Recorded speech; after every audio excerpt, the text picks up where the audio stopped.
Bakery हिल वाली एक parking है। अच्छा। हमारी सिविल वाली पार्किंग है, गाड़ी खाने की पार्किंग है। इन पे हमारा फोकस रहेगा कि कुछ बोर्ड फंड से, कुछ शासन से हम पैसा लेंगे, कुछ CSR फंड से पैसा जुटा करके हम पार्किंगों का निर्माण यहाँ पे करेंगे।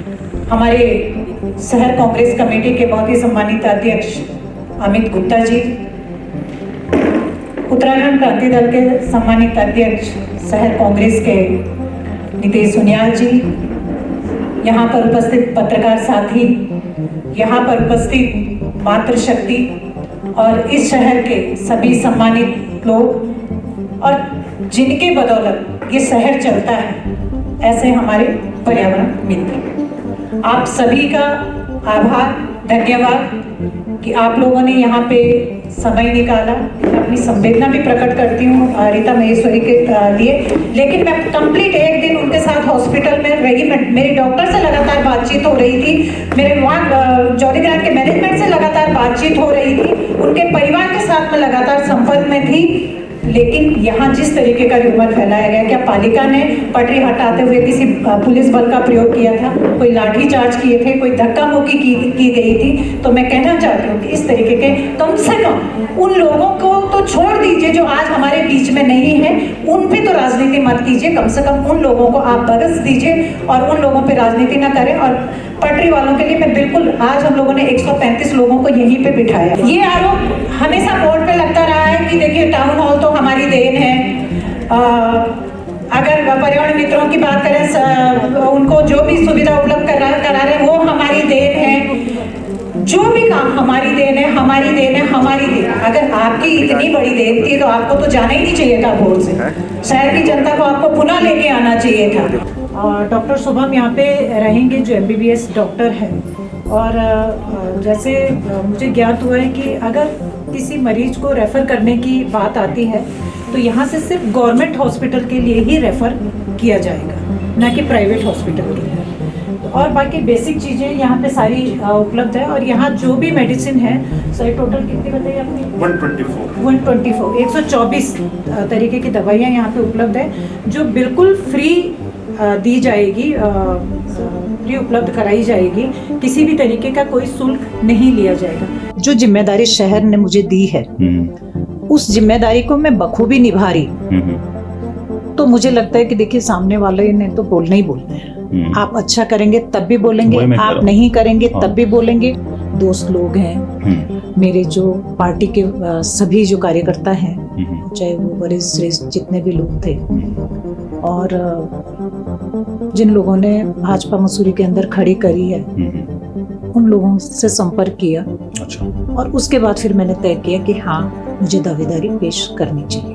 तो झंगोरा मतलब कि ठीक है, बहुएं खा लेंगी, बेटियां खा लेंगी, चावल बेटे खा लेंगे, गेहूं की रोटी, मतलब उसको सुपीरियर, मतलब चावल सुपीरियर था, हाँ, गेहूं सुपीरियर था, ये थोड़ी वैसी थी। तो ज्यादातर लोगों को, और बाद में एक दौर आया जो वही लोग जैसे बूढ़े थे उनको यही पसंद आता था, हाँ। वो झंगोरा ही खाएंगे, कोदा ही खाएंगे। आज हम उसके पीछे भाग रहे हैं। एक दौर वो था जब लोग इससे दूर हट रहे थे। 124 किस्म की दवाइयाँ यहाँ पर उपलब्ध हैं, और यहाँ पर आदमी को प्राथमिक केयर यहाँ पर मिल सकती है, और उसके बाद अगर आवश्यकता होगी तो फिर उन्हें आगे हॉस्पिटल में रेफर किया जाएगा। और उसमें चाहे वो मदर टेरेसा हो, अच्छा, चाहे इंदिरा गांधी जी हैं, इनकी जो बुक्स रहती थी, उनके बहुत बुक्स रहती थी। अच्छा। और वो मुझे कहते थे कि लो ये चैप्टर पढ़ो, मुझे पढ़ के सुनाओ। तो उनका वो रोज का रूटीन था। अच्छा। सुबह 1 घंटा उन्होंने मुझे अपने पास बिठाना है। उनका रोज का रूटीन था कि ये चैप्टर पढ़ना है तुमको, जितनी भी, चाहे वो किरण वेदी हैं। अच्छा।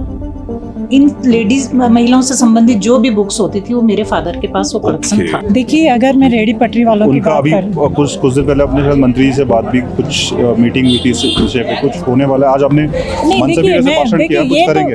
ये तो मैं शुरू से ये बात बोल रही हूँ कि हम वेंडिंग जोन बना के देंगे उन लोगों के लिए जिनका नाम लिस्ट में आ चुका है।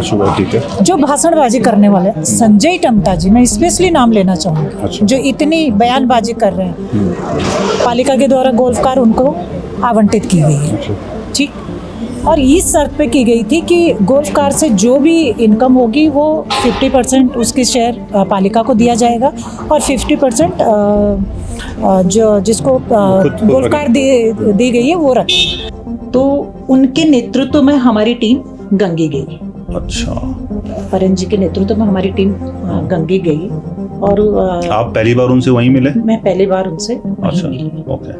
और 1 हफ्ता हम लोग वहाँ रहे, हाँ। वहाँ काम किया और उसके बाद फिर जब हम लोग वापस आए तो उसी दौरान मेरी परन से मुलाकात हुई और उसके बाद 15 अगस्त 92 को हम लोगों ने शादी की। एक और मुद्दा था मैम जिसपे आपने बड़ा दिल दिखाते हुए आप उस दिन जॉर्ज एवरेस्ट भी गए थे, वो भी शहर का एक बड़ा मुद्दा, उस पे क्या हो रहा है मैम? देखिए उसमें एसडीएम को बोल दिया गया, जैसे माननीय मंत्री जी ने भी कहा है कि वो उसको विस्तृत रिपोर्ट यहाँ पे दें और कल एसडीएम मंत्री जी को पता है क्या हो रहा है वहाँ, मतलब? और निश्चित रूप से पता होगा क्योंकि माननीय मंत्री जी ने ही निर्देशित किया है एसडीएम अच्छा, कि जैसे माननीय मंत्री जी ने आपके समक्ष भी अभी आज मीडिया के समक्ष भी ये बात रखी है कि वो जाएं और वो विस्तृत रिपोर्ट दें कि क्या बड़ा मुश्किल काम है। आपको आई थी वो मुश्किलात आई थी? अब देखिए मेरे को इसलिए मुश्किलात नहीं आई क्योंकि मेरे हस्बैंड मेरे साथ थे। अच्छा, तो वो बहुत उस तरीके के नहीं थे कि हाँ एक महिला है तो इसको इस दायरे में रहना है, किस दायरे में, एक बाउंड्री जो होती है महिलाओं के लिए, वो बाउंड्री मेरे साथ कभी नहीं रही, ना मायके से रही ना परंत की तरफ से रही। ओके। 93 में हमने पहली बार इस एरिया में, गांव में तो पता भी नहीं होगा ऐसा महिला दिवस होता है कुछ? मसूरी में भी नहीं था। मसूरी में भी नहीं था? मसूरी में भी नहीं था। अच्छा। लेकिन हमने पहली बार केम्प्टी में वो कार्यक्रम आयोजित किया।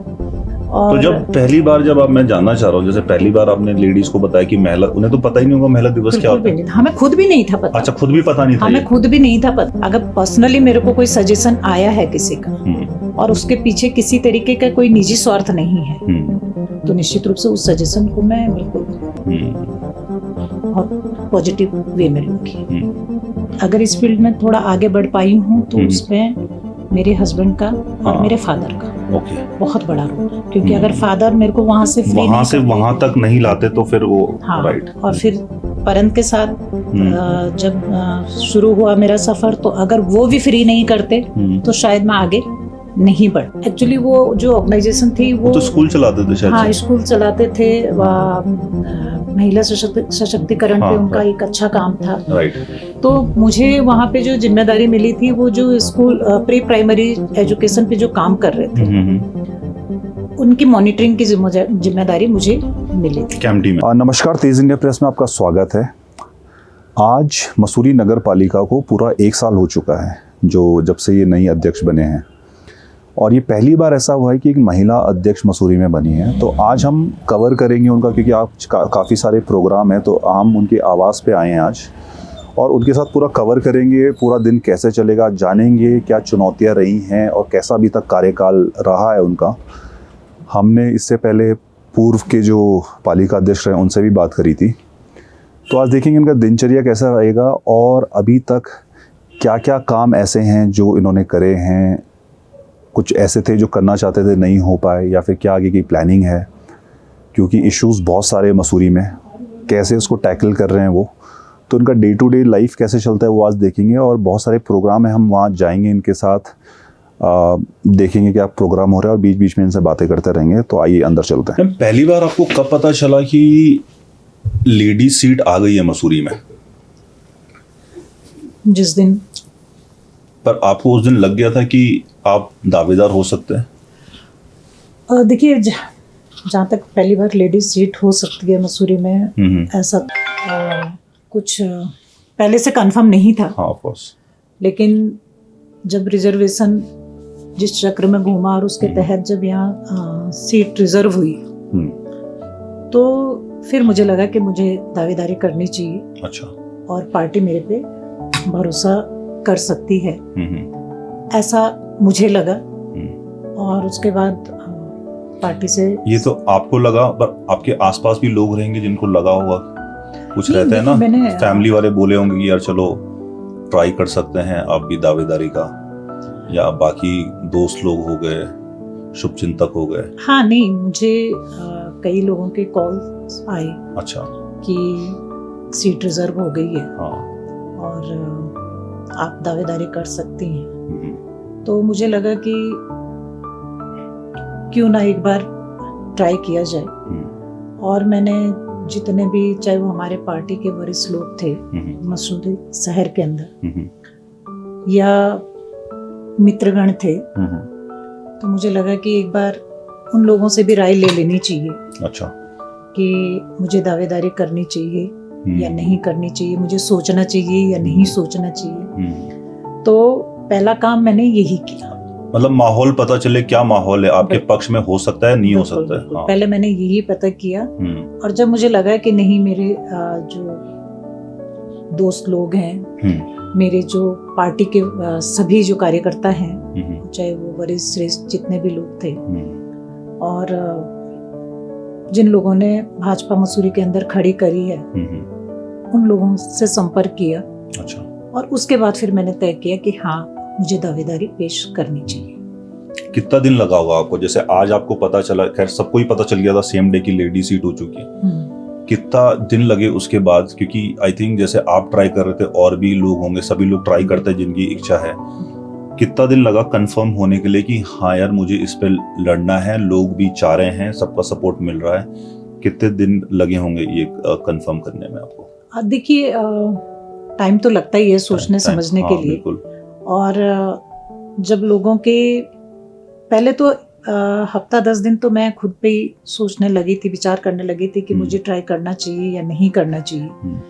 क्योंकि मैं यहाँ पे रहती थी पहले बेटी के साथ। बेटी ने यहीं से स्कूलिंग रही मेरी बेटी की, इंटर यहीं से किया वेवरली से। तो उस दौरान हर घर से संपर्क था, लेकिन बेटी की पढ़ाई की वजह से फिर बीच में मैं देहरादून शिफ्ट हुई, क्योंकि उसका कॉलेज था। तो उसकी वजह से मैं देहरादून शिफ्ट हुई, तो थोड़ा एक गैप जो बन गया था मसूरी और मीरा के बीच में, तो वो गैप कैसे फुलफिल होगा इस बारे में मुझे खुद को ही सोचने में टाइम लगा। और अपने घर के लोगों से, चाहे वो मेरे हस्बैंड थे, उनसे भी बातचीत हुई। उनको भी लगा कि ट्राई करना चाहिए। अच्छा। नतीजा जो भी होगा, पर एक बार उनका भी ये सुझाव था कि एक बार आप लोगों से पूछ लीजिए, कार्यकर्ताओं से पूछ लीजिए, अपने मित्रों से पूछ लीजिए, और अगर उनका पॉजिटिव रुझान होगा तो आपको लड़ लेना चाहिए। तो उसके बाद ही फिर मैं, जब आप बोल रहे थे हफ्ता भर, आपको खुद सोचने में होता ही है, कोई भी सोचेगा जी पॉजिटिव नेगेटिव करना चाहिए क्यों नहीं, या कभी नहीं भी आता ख्याल नहीं या नहीं होना चाहिए, ऐसे कौन से ख्याल थे जो नहीं की तरफ मतलब सोचने पे बार बार ये विवश कर रहे थे कि यार नहीं, बस कुछ ऐसा नेगेटिव था? नहीं, कोई नेगेटिव नहीं था। अच्छा। मुझे जो सोचने पे मजबूर कर रहा था वो यही था कि मेरा जो बीच में जो गैप रहा, अच्छा, गैप की वजह से आपको लगा? गैप की वजह से मुझे हाँ। लगा कि मुझे एक बार सोचना चाहिए कि लड़ना चाहिए या नहीं लड़ना चाहिए। और मुझे लग रहा है वो वैलिड भी था, क्योंकि इसमें वो बहुत जरूरी है जो आप कर रहे हैं कि यार गैप से कुछ ज्यादा असर तो नहीं पड़ गया है। बिल्कुल। सपोर्ट तो काफी रहा आपको पूरे बीजेपी ने, एक तरफ से पूरा सपोर्ट, सब लोग ऐसा लग रहा था एकजुट हो गए। जैसे जो दूसरी पार्टी है कांग्रेस जी, उसमें तो एक धड़े बढ़ गए थे, पर बीजेपी की जो मुझे अच्छा लगता है कि एक कैंडिडेट हो गया, सब उसके पीछे खड़े हो जाते हैं। नहीं, निश्चित रूप से ये बीजेपी की खासियत है। हाँ, कि देखिए, दावेदारी तो सबका हक है, राइट, ऑफ कोर्स, है ना। और क्योंकि और जो भी राजनीति में करनी भी चाहिए, बिल्कुल। और ये एक उस पार्टी के लिए भी एक बहुत अच्छा शुभ संकेत होता है कि जितने दावेदार होंगे, इसका मतलब पार्टी उतनी सक्रिय है, हाँ, स्ट्रांग भी है उतनी कि इतने लोग हैं। तो ये बात अच्छी थी कि हम कई सारे दावेदार थे पार्टी के अंदर, और ये भी तय था कि ठीक है, पार्टी अगर टिकट देगी तो लड़ूंगी, पार्टी टिकट नहीं देगी तो नहीं लड़ूंगी, जिसको भी टिकट देगी उसके लिए काम करूंगी। अच्छा। तो लेकिन निश्चित रूप से जो यहाँ का जो कार्यकर्ता है मसूरी शहर का, भारतीय जनता पार्टी का, उसने मुझ पे भरोसा जताया और सब एकजुट होकर के मेरे लिए लगे। कभी ऐसा लगता था लड़ते हुए ये चुनौती है बहुत बड़ी, आसान काम तो है नहीं, क्योंकि जैसे हम देख ही रहे हैं या पहले भी देखा है, आप कितना ही अच्छा काम करो उस पर अपोज करने वाले आ ही जाते हैं, कहीं ना कहीं से उस पर अपोज करेंगे। तो एक चुनौती भरा काम है, बहुत मुश्किल लगता है मेरे को कभी कभी देख के कितना भी अच्छा करते रहो फिर भी आपके खिलाफ बोलने वाले हैं ही, मतलब खराब करेंगे तो बोलेंगे ही, पर नहीं भी कर रहे हैं तो भी बोलते हैं। तो आपके कभी माइंड में वो चीज आई? देखिए, आप कोई भी काम करेंगे, ये तो चुनाव है, चुनाव में तो चुनौतियां रहती ही है। राइट। आप कोई भी काम करिए, आप चुनाव नहीं भी लड़ेंगे, कोई और काम भी करेंगे, चुनौतियां हर जगह रहती हैं। हाँ, चुनौतियां रहेंगी, बट पब्लिक का वो नहीं रहता ना ध्यान। मतलब इसमें तो ऐसा आप हमेशा कुछ भी कर रहे हैं, पूरी पब्लिक उसमें आ गया, पब्लिक फिगर हो गए, बिल्कुल, है ना। बिल्कुल। कुछ भी कर रहे हैं पब्लिक देख रही है, कितना अच्छा कर रहे बुरा कर रहे, मतलब उससे फर्क नहीं पड़ रहा है। बहुत बहुत जगहों पे लोग बोलने वाले आ ही जाते हैं और बोलते रहेंगे, तो फर्क पड़ता है उससे। देखिए, मुझे लगता है कि अगर आपकी काम करने की मनसा साफ हो, हाँ, आप साफ दिल से काम कर रहे हो, अगर आप चाहते हैं कि ठीक है, जो जिम्मेदारी शहर ने मुझे दी है उस जिम्मेदारी को मैं बखूबी निभा रही हूँ, तो मुझे लगता है कि देखिए, सामने वाले ने तो बोलना ही बोलना है। आप अच्छा करेंगे तब भी बोलेंगे, आप नहीं करेंगे तब भी बोलेंगे। और मुझे, आपको फर्क पड़ता है पर्सनली कोई बोल रहा है? नहीं, देखिए, मुझे सिर्फ इस बात से फर्क पड़ता है कि अगर राजनीतिक रूप से आप आरोप लगा रहे हैं तो चलेगा। अच्छा। क्योंकि होता ही है राजनीतिक रूप से, तो आरोप प्रत्यारोप होंगे। आप लोग भी लगाते होंगे, हम भी लगाते ही हैं। जब भी हम भाजपा के मंच पे जब हम होंगे तो हम वहाँ पे आरोप लगाते हैं, वो कोई इशू नहीं है। लेकिन इशू तब बनता है क्योंकि देखिए, राजनीतिक रूप से आरोप प्रत्यारोप लगाने के लिए भी आपको राजनीतिक मंच आपके होते हैं। राइट। लेकिन जब शहर हित की बात आती है, जिस पद पे आप बैठे हैं, जब उस जिम्मेदारी की बात आती है, तो मुझे लगता है कि देखिए, मुझसे पहले भी बहुत सारे अध्यक्ष रहे हैं। ऐसा तो है नहीं कि मैं पहली अध्यक्ष हूँ यहाँ पे, मुझसे पहले भी बहुत सारे अध्यक्ष रहे हैं। उन्होंने भी उस पालिका की कार्यप्रणाली को बहुत अच्छी तरीके से देखा है, और उनको मुझसे ज्यादा उन्हें पता है कि उस पालिका के अंदर किस तरीके की चुनौतियां हैं, वहाँ के काम करने का जो ढर्रा है वो किस तरीके का है। तो वो सब जानते हुए तब जब सवाल होते हैं तो तब मुझे लगता है कि ये निजी स्वार्थ के लिए ये सवाल हो रहे हैं। अगर वो सारी चीजें आपको पता है और उसके बाद आप सवाल कर रहे हैं, ये जानते हुए भी कि मैं जो सवाल कर रहा हूँ या कर रही हूँ वो गलत है, आप तब भी सवाल कर रहे हैं, सिर्फ खुद को शहर के अंदर आपकी मौजूदगी है ये जताने के लिए, तो वो चीजें खलती हैं। और आई थिंक होता भी हो कि अगर जैसा बता रहे पुराने पालिका अध्यक्ष, उन्हें तो पता है, वो सब गुजर चुके हैं, एक्सपीरियंस झेल चुके हैं। हाँ, आई थिंक वही पॉलिटिक्स होती है कि आप सीख लिया आपने, फिर जो दूसरा है उस पे आजमाओ वो। और मुझे तो लगता है कि देखिए, अगर आप सच में आपको जो जिम्मेदारी एक बार लोगों ने दे दी है, आप उस जिम्मेदारी को निभा चुके हैं, तो मुझे लगता है कि आने वाला जो भी अध्यक्ष हो, जो भी बोर्ड हो, उनको उनका मार्गदर्शन मिलना चाहिए कि अगर मैंने ये गलतियां करी है, आप अगर इस काम को ऐसे नहीं ऐसे करेंगे तो ज्यादा बेहतर मिलता है मार्गदर्शन आपको। ऐसा तो देखने को नहीं मिला है। नहीं, जब हम बात करते पुराने, वो तो बोलते हैं हमने ये बोला वो बोला, कहाँ बोला? नहीं, बोला कहाँ? मुझे नहीं पता, मतलब जब पूछते तो वो बोलते हम सजेशन देते रहते हैं। कहाँ देते हैं सजेशन? अब पता नहीं, आपको देते होंगे कैमरे के आगे? नहीं, कैमरे के आगे तो या 4 लोगों के बीच में जहाँ पे चर्चा होती होगी वहाँ अगर सजेशन दे, तो आपको पर्सनली मिल के बात करके होना चाहिए। अगर पर्सनली मेरे को कोई सजेशन आया है किसी का और उसके पीछे किसी तरीके का कोई निजी स्वार्थ नहीं है, तो निश्चित रूप से उस सजेशन को मैं बिल्कुल बहुत पॉजिटिव वे में लूंगी। कुछ चीजें ऐसी होती है, कुछ ऐसे इशूज हैं शहर के। नहीं, शहर पे हम बाद में आएंगे। ऐसे पर्सनल, आपकी पर्सनल जर्नी पुरानी, मतलब क्या करते थे अच्छा, इससे पहले? एक्चुअली मैंने 89 में जब इंटर किया, इंटर के बाद इंटर कहाँ से किया आपने? नैनबाग से। अच्छा। और इंटर के बाद मैंने यहीं पे एडमिशन लिया एमपीजी कॉलेज में। अच्छा। और पढ़ाई के साथ साथ। तो इतने दूर नैनबाग से आते हैं अभी भी? उस समय आते थे लोग? नहीं, अप डाउन नहीं करते थे, अप डाउन नहीं करती थी। अच्छा। और मैं यहीं पे कैंपटी में रहती थी। अच्छा। मसूरी में एक ऑर्गेनाइजेशन थी सिद्ध करके। हाँ, सिद्ध मेरे घर के पास ही ऊपर होता। हाँ, हेजलवुड ऑफिस में था। तो उनके साथ मैंने काम शुरू कर दिया था 89 में काम। अच्छा। उनके साथ शुरू कर दिया था। किस तरह का काम? एक्चुअली वो जो ऑर्गेनाइजेशन थी वो तो स्कूल चलाते थे शायद हाँ से। स्कूल चलाते थे, महिला सशक्तिकरण पे हाँ, उनका right. एक अच्छा काम था। राइट। तो मुझे वहाँ पे जो जिम्मेदारी मिली थी वो जो स्कूल प्री प्राइमरी एजुकेशन पे जो काम कर रहे थे उनकी मॉनिटरिंग की जिम्मेदारी मुझे मिली थी कैंपटी में। कैंपटी में। कैंपटी अच्छा। वाला जो एरिया है पूरा, अच्छा। सामने आपका जो अगलाड़ घाटी का जो पूरा हाँ, एरिया हाँ, है, तो उसकी जिम्मेदारी मुझे मिली थी। हम 4-5 लोगों की टीम थी। अच्छा। 4 लड़के थे और एक मैं उनके साथ थी। अच्छा। तो करीबन 8 साल में सिद्ध के साथ मैंने काम किया। अच्छा। और ये कौन से साल की बात है? मैंने 89 में ज्वाइन करी हाँ। और 97 में मैंने छोड़ा। अच्छा, तो काफी लंबा समय रहा आप उनके साथ। हाँ, फिर मैंने Okay. वहाँ एक स्कूल में कांडीखाल स्कूल में कुछ टाइम पढ़ाया भी, प्राइमरी अच्छा। स्कूल में। और उसके बाद फिर महिलाओं के साथ लंबे टाइम तक वहाँ पे काम किया। 8 मार्च जो विमेंस डे होता है, हाँ हाँ। वो पहली बार कैंपटी में हम लोगों ने ऑर्गेनाइज करा इस एरिया में। कौन से साल में? और वो हमने 93 में हमने पहली बार इस एरिया में। गांव में तो पता भी नहीं होगा ऐसा महिला दिवस होता है कुछ। मसूरी में भी नहीं था। अच्छा, मसूरी में भी नहीं था। मसूरी में भी नहीं था। अच्छा। लेकिन हमने पहली बार कैंपटी में वो कार्यक्रम आयोजित किया। और तो जब पहली बार मैं जानना चाह रहा हूँ, जैसे पहली बार आपने लेडीज को बताया कि महिला, उन्हें तो पता ही नहीं होगा महिला दिवस क्या होता है। हमें खुद भी नहीं था पता। अच्छा, खुद भी पता नहीं था। हमें खुद भी नहीं था पता। अच्छा। तो लेकिन क्योंकि हमारा एक्सपोजर होता रहता था ऑर्गेनाइजेशन के तो समझाते कैसे थे उन्हें क्या है ये दिन?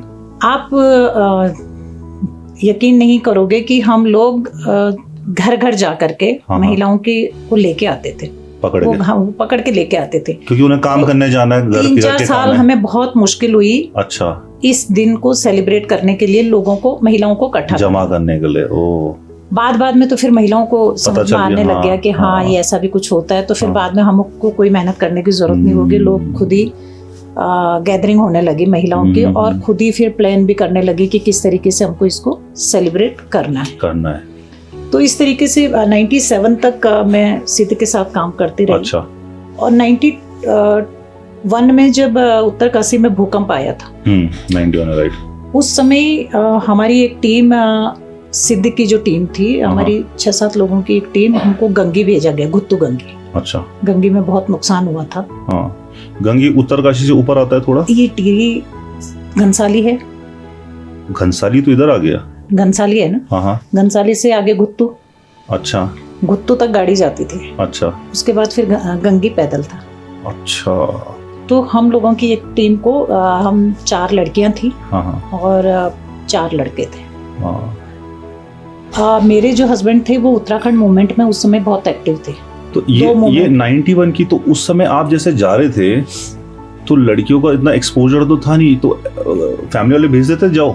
हाँ, नहीं देखिए, नहीं वो सही बात है, आपदा आई, आप हेल्प करने जा रहे हो। नहीं देखिए, जहाँ फैमिली की बात है, ये एक अच्छी बात थी कि मैं जब 89 में मैंने सिद्ध ज्वाइन करा, बहुत सारी लड़कियां थी जिन्होंने सिद्ध ज्वाइन करा, काम कर रही थी सिद्ध में। 2-3-4 लड़कियां तो यहीं मसूरी से सिद्ध में काम नहीं, काम करना ठीक है, और मैं ये जानना चाह रहा हूँ कि ऐसे एक टीम बना के आप इतना दूर जा रहे हो। बिल्कुल नहीं, देखिए वो मैं अगर अपनी बात करूं, मेरे फादर जौनपुर ब्लॉक के फर्स्ट ब्लॉक प्रमुख रहे। अच्छा। तो उनकी सोच उस तरीके की थी कि लड़की को घर से निकलना चाहिए, मतलब इक्वल होना, जैसे लड़के को भेज रहे, लड़की को भेज सकते हैं घर से बाहर कि जाओ तुम काम करो। 1-2 साल की जर्नी हो गई थी सिद्ध में। सिद्ध भी अपने कार्यकर्ताओं के लिए बहुत डेलीगेट था। अच्छा। वो चाहता था कि महिला, और जो उस समय तो खैर काफी फर्क रहता था कि लड़कियों को कैसे भेजें, पढ़ाई के लिए नहीं भेजते थे हमको। बिल्कुल। बाकी तो इतना, लेकिन सिद्ध के साथ हम लोग, सिद्ध ने ये काम किया है हमारे लिए।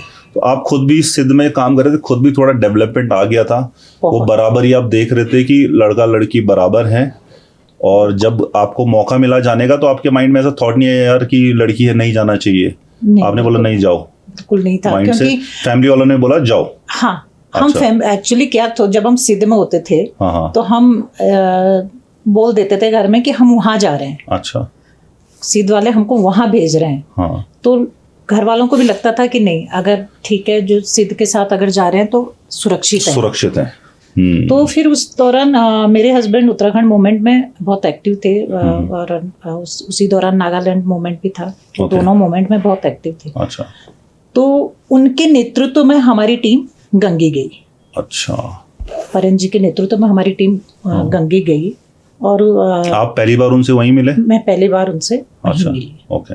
और 1 हफ्ता हम लोग वहाँ रहे, हाँ। वहाँ काम किया और उसके बाद फिर जब हम लोग वापस आए तो उसी दौरान मेरी परन से मुलाकात हुई और उसके बाद 15 अगस्त 92 को हम लोगों ने शादी की। अच्छा, तो लव मैरिज थी आपकी? हाँ जी। फैमिली वाले को विरोध था उस समय? नहीं, क्योंकि पहाड़ों में तो काफी लेट तक विरोध होता, मतलब विरोध तो नहीं पर थोड़ा एक्चुअली क्या था कि मेरी फैमिली बहुत खुश नहीं रहते थे, मतलब कि ये सब, और खासकर लड़की बोले मुझे कोई पसंद आ गया, शादी करनी है। हाँ नहीं, देखिए मैंने जब हम दोनों की बातचीत हुई कि हम अपने फैमिली मेंबर्स से बात करें, तो जब परन जी ने मेरे फादर से बात की तो मेरे फादर ने कहा कि मैं वैसे नहीं चाहता था कि मेरा शादी करे, पर अगर आप एज कितनी थी आपकी उस समय? मेरी 20 साल। अच्छा, 20 साल के थे। हाँ। तो मेरे फादर ने कहा कि ठीक है, अगर आप दोनों ने डिसाइड कर लिया है तो ठीक है, हमें कोई एतराज नहीं है। अच्छा। लेकिन मेरे ससुराल की तरफ से एतराज था। अच्छा। क्योंकि उनको ये था कि ब्राह्मण लड़की चाहिए। अच्छा। मैं उधर से हम तो मायके से ठाकुर है। अच्छा। कैंतुरा लिखते हैं, वो सकलानी है। ओके। तो वो जो जाति वाला जो अच्छा, जाति वाला था वो बैरियर रहा। देखिए हिंदुस्तान में तो ऐसा ना, पॉलिटिशियन तो ज्यादा इस तरफ होते हैं कि नहीं बेटी की, मतलब वो कम छूट देते हैं। जैसे आपने बताया आपके फादर पॉलिटिशियन थे, राइट? तो देखा गया है पुराने दौर में कि पॉलिटिशियन ज्यादा इस बात को लेके बहुत वो रहते थे कि नहीं लव मैरिज ना हो, मतलब वो प्रॉपर जिस तरह से करते हैं। देखिए ये एरिया का फर्क होता है। हाँ। मैं आपको बता दूं, चाहे वो जौनपुर है, हाँ। चाहे वो जौनसार है, हाँ। या हिमाचल का भी काफी एरिया है। अच्छा। आप यहाँ अगर देखेंगे, यहाँ लड़कियों को बहुत आजादी रहती है बहुत सारे चीजों में। हाँ।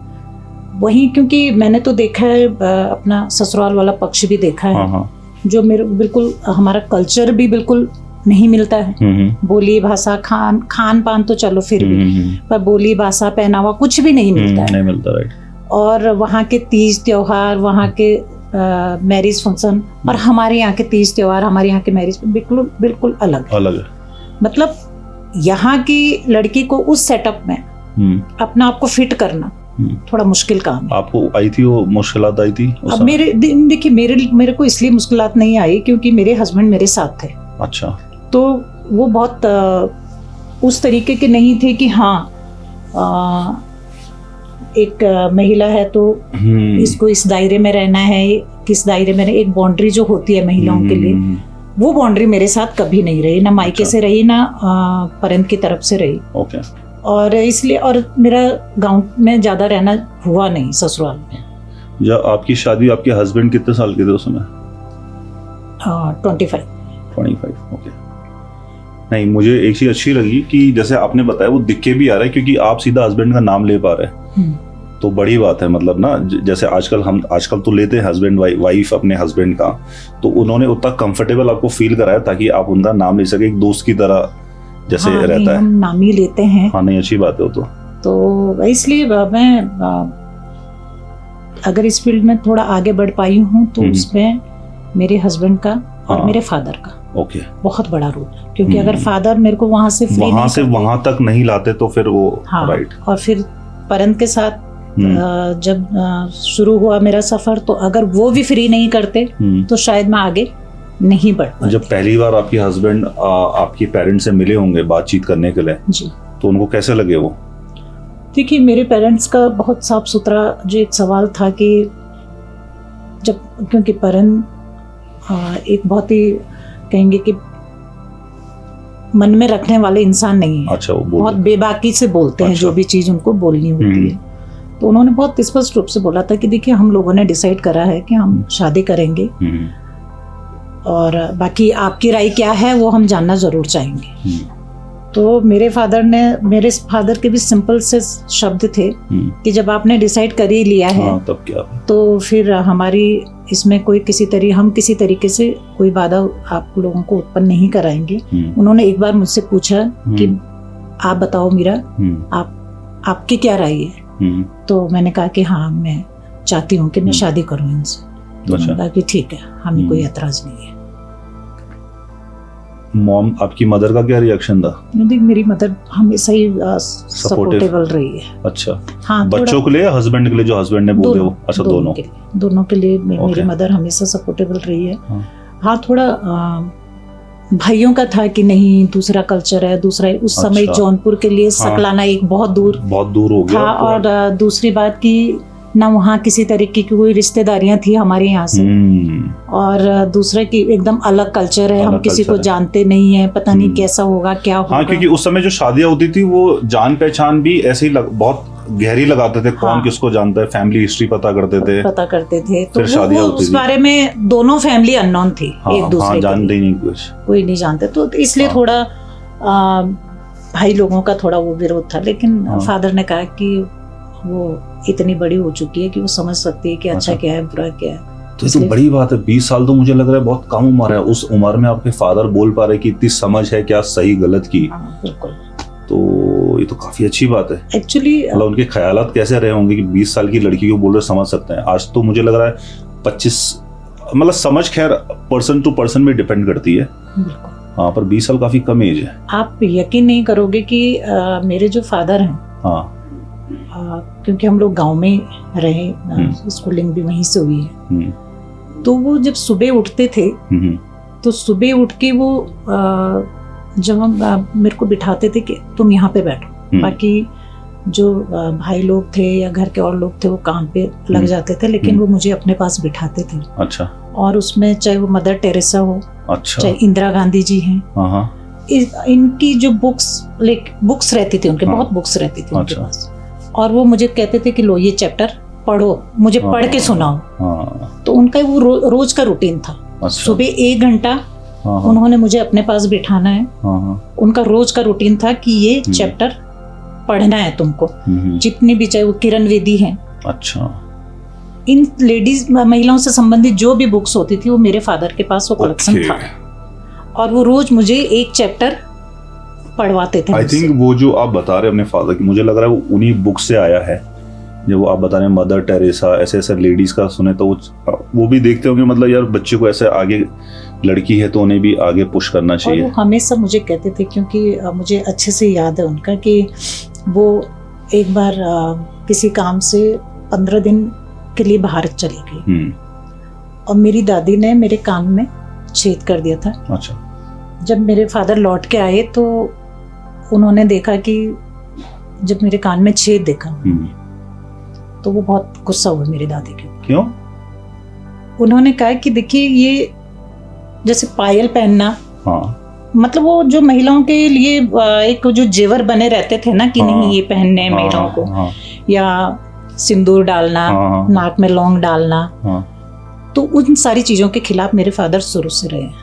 अच्छा, उसके खिलाफ रहे? हमेशा खिलाफ रहे। उनका कहना था कि क्यों ऐसा, क्यों कि आपको नाक छेद करके उसमें लौंग डाल करके आपको ये समाज के सामने आपको ये दिखाना है कि ये महिला मैरिड है, सुहागिन है। आप मुझे ये बताओ, क्योंकि हमेशा वो मेरी दादी तो निश्चित रूप से अपना पुरानी जिस कल्चर जो कल्चर था उसी का, लेकिन उनकी लड़ाई हमेशा ये रहती थी कि लड़ाई होनी है वैसे।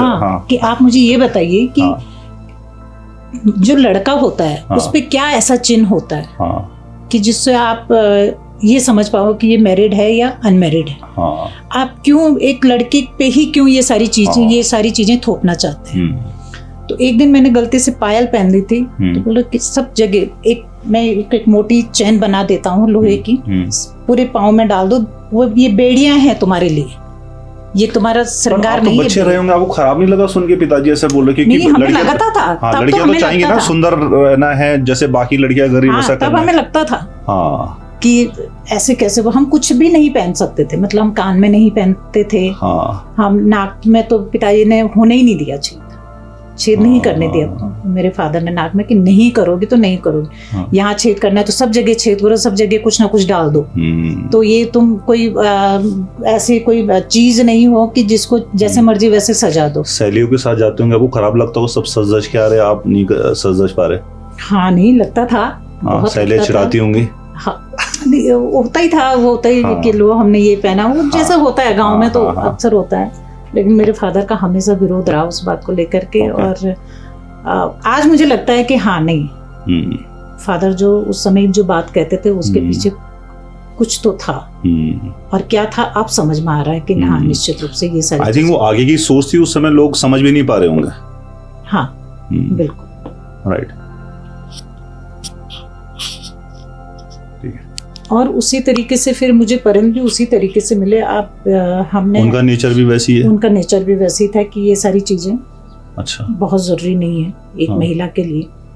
और जब मैंने जिला पंचायत का चुनाव लड़ा 2008 में, अच्छा।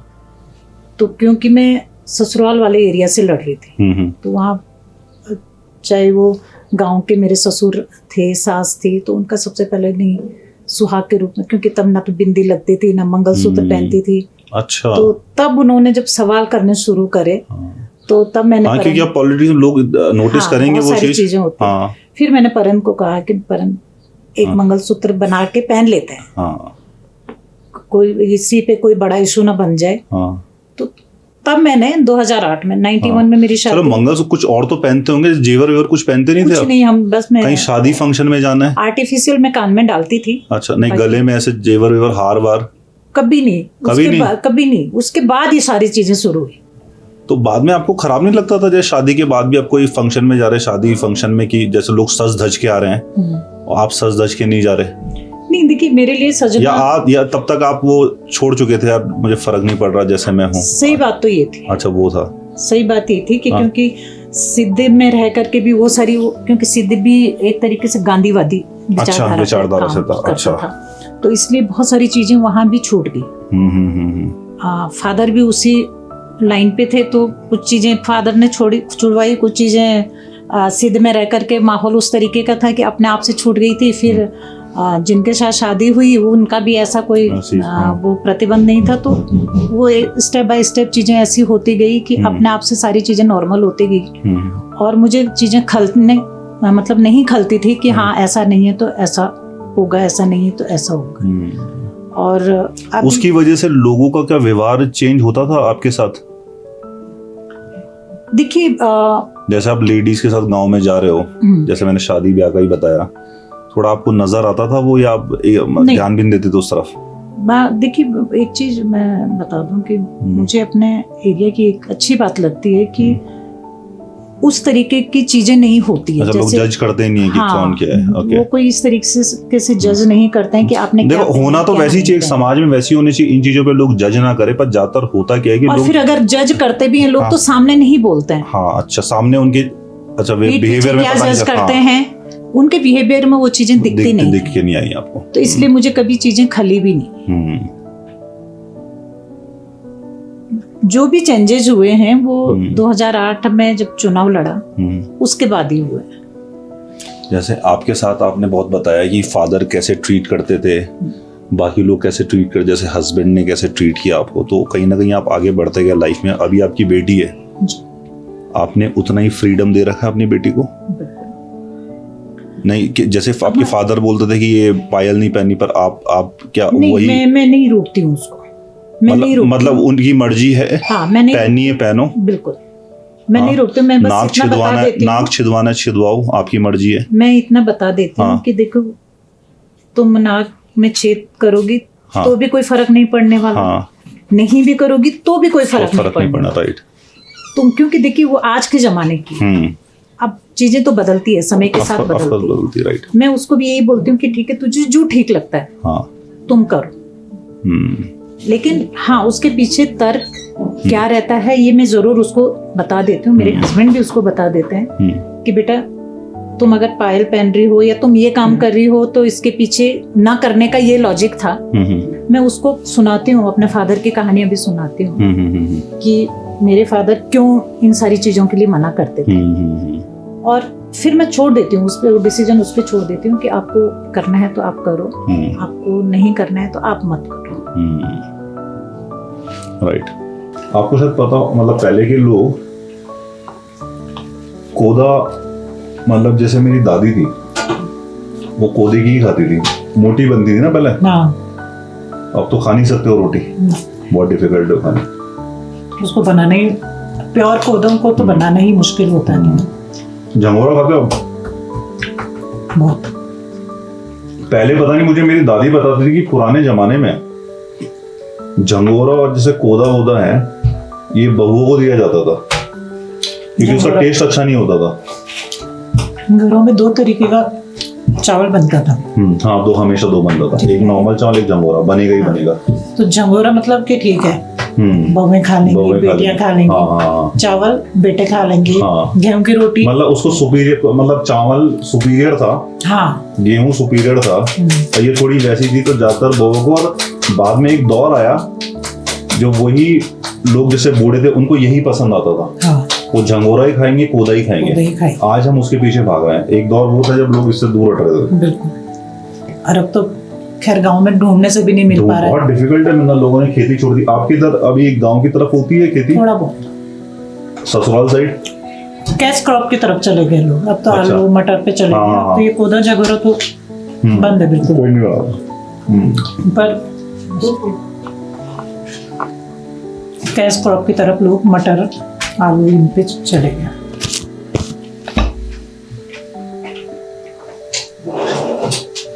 हम अभी आए, आप पूजा कर रहे थे उस समय। रोज करते हो पूजा? उठ के सबसे पहले फ्रेश होके पूजा।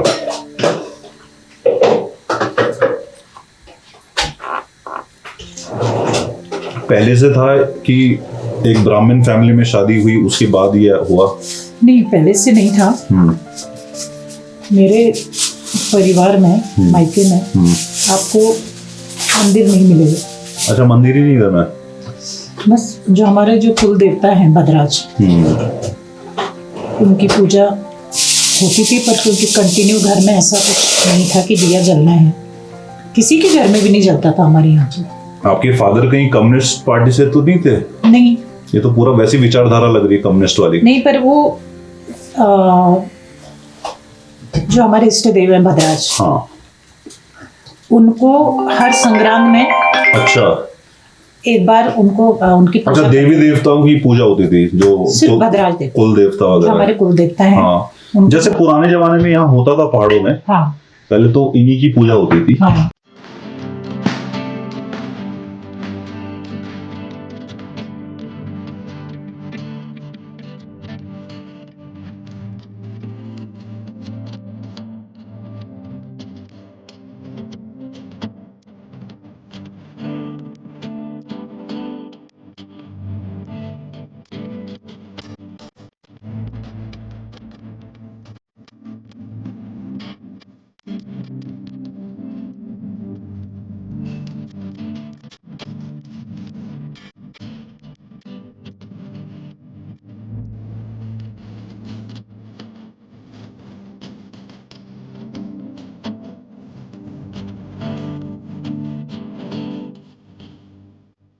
शाम को 5 बजे डॉक्टर एमबीबीएस डॉक्टर सारी दवाइयाँ फ्री है। जो बेसिक टेस्ट है वो सारे फ्री है। थोड़ा सा आगे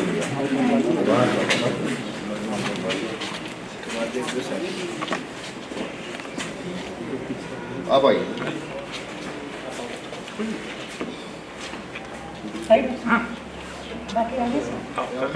कोई नहीं, हम पीछे खड़े।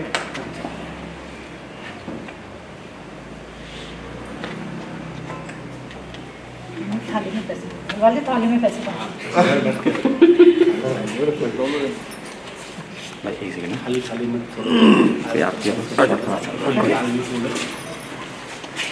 हाथ लगा यार।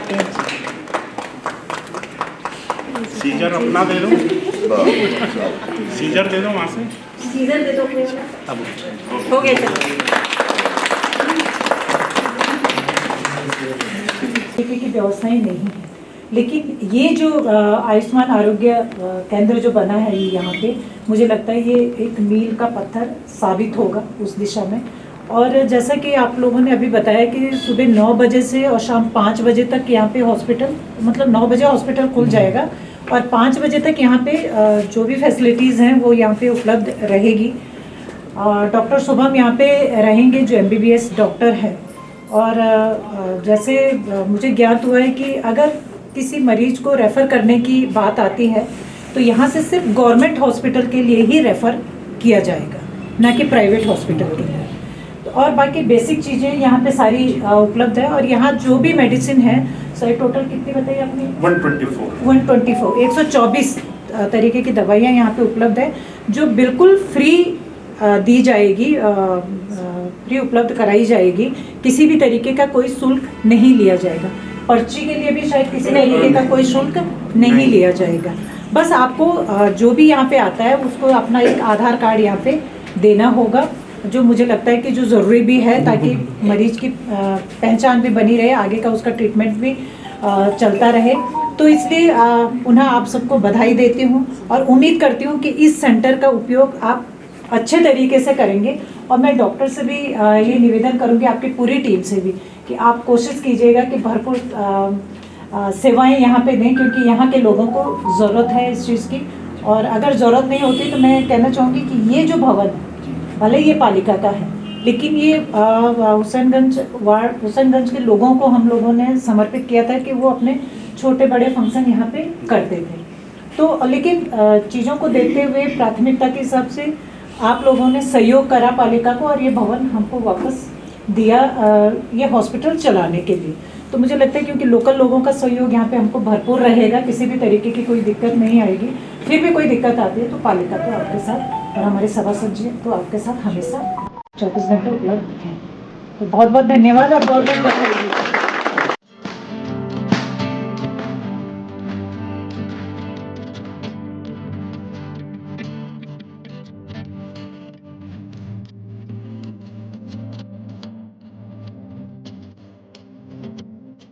और आज मसूरी को हमें 2 मिले हैं, एक हुसैनगंज में और एक बालूगंज में। जो बालूगंज है उसका जो गड़बड़ा मैंने आज यहाँ पर किया है, 5 आदमी का स्टाफ यहाँ पर है, 124 किस्म की दवाइयाँ यहाँ पर उपलब्ध हैं और यहाँ पर आदमी को प्राथमिक केयर यहाँ पर मिल सकती है। और उसके बाद अगर आवश्यकता होगी तो फिर उन्हें आगे हॉस्पिटल में रेफर किया जाएगा। तो मैं इसके लिए यहाँ की चेयरमैन को, यहाँ की पार्षद को, नगर पालिका के सभी सभासदों को शुभकामनाएं देता हूँ, बधाई देता हूँ। क्योंकि आज आदमी कितना भी बड़ा व्यक्ति बन जाए, अगर उसका स्वास्थ्य नहीं है, आदमी का स्वास्थ्य ठीक होना बहुत ज़रूरी है। और स्वास्थ्य के क्षेत्र में ये सराहनीय प्रयास हमारी सरकार ने किया है और उसके लिए केंद्रीय नेतृत्व का जितना भी आरोप किया जाए उतना करना।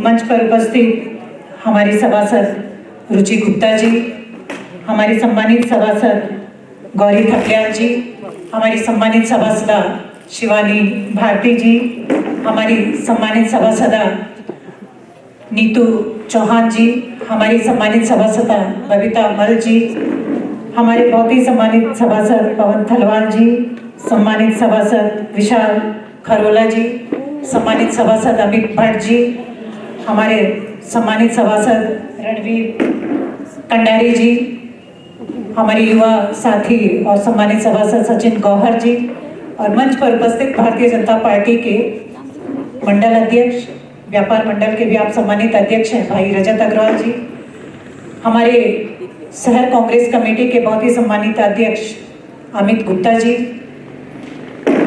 उत्तराखंड क्रांति दल के सम्मानित अध्यक्ष शहर कांग्रेस के नितेश सुनियाल जी, यहाँ पर उपस्थित पत्रकार साथी, यहाँ पर उपस्थित मातृशक्ति और इस शहर के सभी सम्मानित लोग और जिनके बदौलत ये शहर चलता है, ऐसे हमारे पर्यावरण मित्र, आप सभी का आभार, धन्यवाद कि आप लोगों ने यहाँ पे समय निकाला और क्योंकि बोर्ड को 1 साल हुआ है और बोर्ड का कर्तव्य बनता है कि 1 साल जनता ने जब हमको चुन के भेजा है तो हमारा ये कर्तव्य था कि हम 1 साल में क्या कर पाए हैं, क्या नहीं कर पाए हैं, वो जो पूरा जो लेखा जोखा है वो जनता के बीच रखना बहुत आवश्यक था। तो इसलिए आज इस कार्यक्रम का आयोजन किया गया।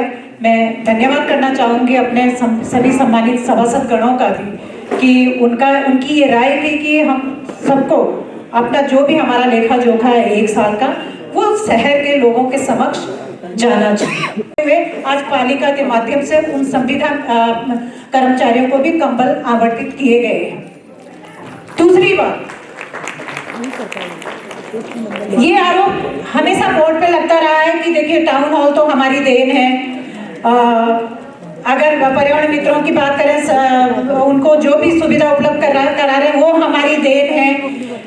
जो भी काम हमारी देन है, हमारी देन है, हमारी देन। अगर आपकी इतनी बड़ी देन थी तो आपको तो जाना ही नहीं चाहिए था बोर्ड से, शहर की जनता को आपको पुनः लेके आना चाहिए था। तो मुझे लगता है कि ये जो चीजें जो लोग सोशल मीडिया के माध्यम से कह रहे हैं, मुझे लगता है ये बौखलाहट है सत्ता में न आने। और अगर इस तरीके की बौखलाहट को आप इस तरीके से दुष्प्रचार करेंगे तो मुझे लगता है ये बिल्कुल गलत है। टाउन हॉल एमडीडीए ने बनाया, माननीय मंत्री जी यहाँ पे बैठे हैं, माननीय मंत्री जी का उस पर बहुत योगदान है। टाउन हॉल को नगर पालिका के हैंडओवर करने के लिए जो योगदान माननीय मंत्री जी ने दिया है, मैं माननीय मंत्री जी का भी आप सभी के माध्यम से और इस मंच के माध्यम से धन्यवाद करना चाहूंगी कि आप ना होते तो ये टाउन हॉल नगर पालिका को हैंडओवर ना होता। तो इसलिए आपका भी बहुत बहुत धन्यवाद माननीय मंत्री जी कि आपके सहयोग से नगर पालिका को ये टाउन हॉल मिल पाया है। और इस टाउन हॉल को आज जिस तरीके से शहर के लोग चाहते थे कि छोटे बड़े फंक्शन यहाँ पे हो शहर के अंदर, उसके लिए ये टाउन हॉल प्रयोग किया जाए, उसी रूप में आज पूरा शहर इसको यूज कर रहा है। मैं इसके लिए आपका भी और बोर्ड का भी धन्यवाद करना चाहूंगी कि आप सभी लोगों का सहयोग इसमें रहा है। दूसरी बात, मैं सरकार का भी धन्यवाद करना चाहूंगी कि चाहे हमारा मासी फॉल वाला, वो मासी फॉल के लिए शासन द्वारा हमको पैसा मिला है। हमारे कैमल बैक जो रोड है उसके लिए भी शासन द्वारा पैसा मिल रहा है। तो मैं सरकार का भी, जो आज 2 डिस्पेंसरी हुसैनगंज और बालोगंज में खोली गई है उसके लिए भी हमको शासन से मदद मिली है। तो मैं सरकार का भी धन्यवाद करना चाहूंगी कि सरकार का भी निरंतर ध्यान पालिका की ओर, मसूरी नगर पालिका की ओर है। जिस तरीके से वो हमको वित्तीय सहायता कर रही है, हर जगह हमको सपोर्ट कर रही है पालिका को, मैं सरकार का भी इस मंच के माध्यम से धन्यवाद करना चाहूंगी।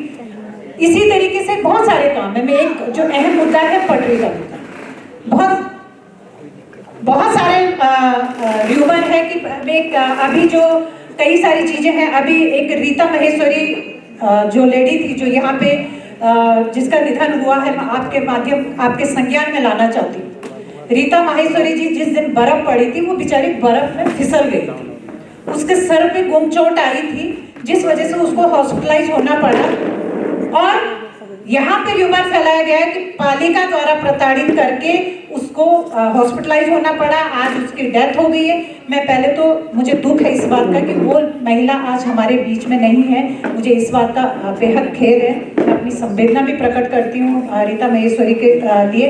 लेकिन मैं कंप्लीट 1 दिन उनके साथ हॉस्पिटल में रही, मेरी डॉक्टर से लगातार बातचीत हो रही थी, मेरे वहाँ जॉली ग्रांट के मैनेजमेंट से लगातार बातचीत हो रही थी, उनके परिवार के साथ में लगातार संपर्क में थी।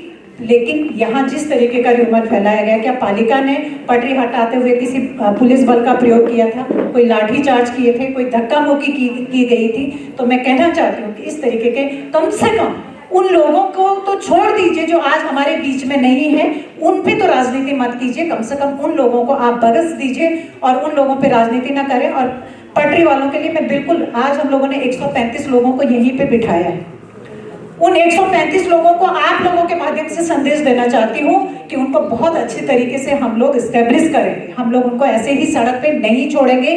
लेकिन हाँ, मॉल रोड मसूरी की धड़कन है, मॉल रोड खाली होना बहुत जरूरी था, नो वेंडिंग जोन घोषित होना बहुत जरूरी था, क्योंकि वो मसूरी का आकर्षण का केंद्र है। और ये सभी लोग चाहते थे, हम सभी लोग चाहते थे कि मसूरी की मॉल रोड खाली हो, लेकिन मसूरी की मॉल रोड पे बैठे पटरी वालों की जिनकी आजीविका मसूरी मॉल रोड से चल रही थी, उनकी आजीविका को भी किसी तरीके का नुकसान ना हो, इसका पालिका पूरा ध्यान रखेगी। आज चाहे वो सामुदायिक भवन हो, हमने एक प्रेजेंटेशन भी दिया, हमारे सभासदों के माध्यम से भी यहाँ पे बातचीत की गई है, कई तरीके की जो उन्होंने काम किए हैं, कई सारे बहुत जो पालिका स्तर पे जो काम होने चाहिए वो पालिका ने किए। और इसमें पूरे बोर्ड का तो पूरे साल मुझे सहयोग रहा ही, माननीय मंत्री जी का विशेष सहयोग मुझे रहा है, इस शहर के लोगों का विशेष सहयोग रहा है, इसलिए पुनः शहर का धन्यवाद करते हुए, बोर्ड का भी, बोर्ड के सभी मेंबरों का धन्यवाद करते हुए और पालिका के परिवार का, पालिका कर्मचारियों का विशेष धन्यवाद करते हुए ये कहना चाहूँगी कि जिस तरीके का सहयोग आपका पिछले 1 साल में मुझे रहा है, और पत्रकारों का विशेष धन्यवाद कि आपका सहयोग जिस तरीके से पिछले 1 साल का मुझे मिला है, वो सहयोग आपका यूं ही आगे लगातार मिलता रहे। इन्हीं शब्दों के साथ पुनः आपका बहुत बहुत धन्यवाद। जय हिंद, जय भारत, जय। मैम कैसा रहा आज का फंक्शन? बहुत बढ़िया। अच्छा। पूरे बोर्ड का सपोर्ट रहा, पूरी पब्लिक का सपोर्ट रहा, और महत्वपूर्ण बात पर्यावरण मित्रों का विशेष सपोर्ट रहा। और आप जैसे देखें इन दोनों डिस्पेंसरियों का भी उद्घाटन हो गया है, जो फ्री ऑफ कॉस्ट से यहाँ पे लोगों का इलाज करेंगे। वहाँ पे MBBS डॉक्टर बैठे हैं, टोटल 5 लोगों का स्टाफ एक डिस्पेंसरी में रहेगा। सुबह 9 बजे से और शाम को 5 बजे तक अच्छा सेवाएं प्रदान करेंगे, वो रोज करेंगे संडे को छोड़ करके। तो बाकी यहाँ पे जो पूरे बोर्ड ने जो पूरा 1 साल में जो काम किए हैं वो रिपोर्ट कार्ड पूरे शहर के समक्ष रखा गया है। और हम चाहेंगे कि शहर का फीडबैक भी आए कि अगर बोर्ड की तरफ से किसी तरीके की कोई कमी रह गई है इस 1 साल में जो हम कर सकते थे, तो वो फीडबैक अगर शहर के लोगों का आएगा तो निश्चित रूप से उस फीडबैक पे भी काम किया। सभासद लोगों का कितना हेल्प होता है? कोई भी निर्णय पास करना है बोर्ड में, कितना सपोर्ट रहता है? देखिए ये मेरे लिए बहुत अच्छी बात है कि मुझे सभी सभासदों का फुल सपोर्ट रहता है। अच्छा। और किसी चीज़ पे अगर कोई सवाल जवाब होते हैं तो उसको हम मिल बैठ करके उस पर बातचीत हो जाती है।